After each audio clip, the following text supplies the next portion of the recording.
Čaute ľudia, som Majsterská a pri tomto videu si dáme hru FIFU. Na minulom videu, keď ste ho nevideli, choďte si ho pozrieť, som hovoril, že o 14:30 bude opening, takže dneska v útorok bude opening packu od 101 do 107 za 3000 gemov.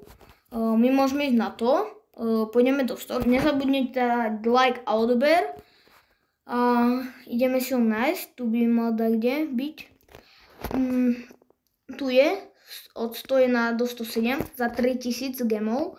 Najsilnejší nám môže padnúť 107, Striker Cruyff, ktorý by bol naozaj že dobrý, keby nám padol. Dobre, môžeme začať. To je ten prvý pack, ktorého nám padnú tak 70 až 65.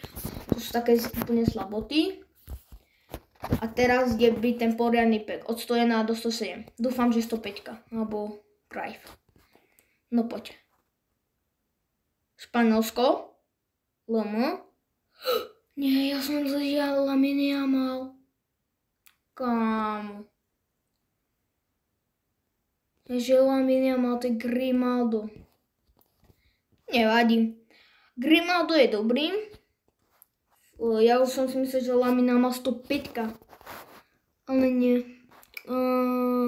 Kde ho máme? Na lavičke? Ani na lavičke ho nemáme.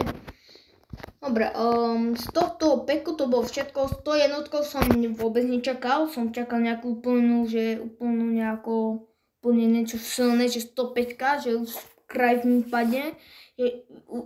Pozrite sa, čo som si myslel, že mi padne.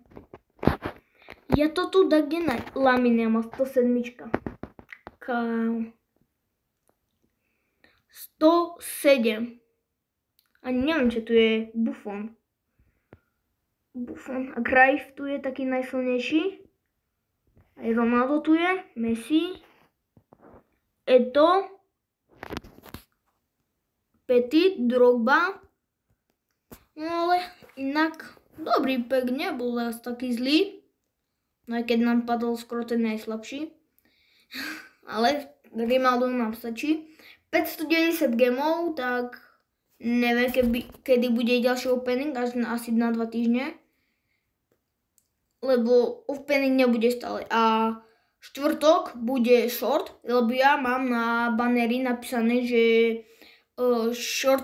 že videa budem vydať pondelok a štvrtok.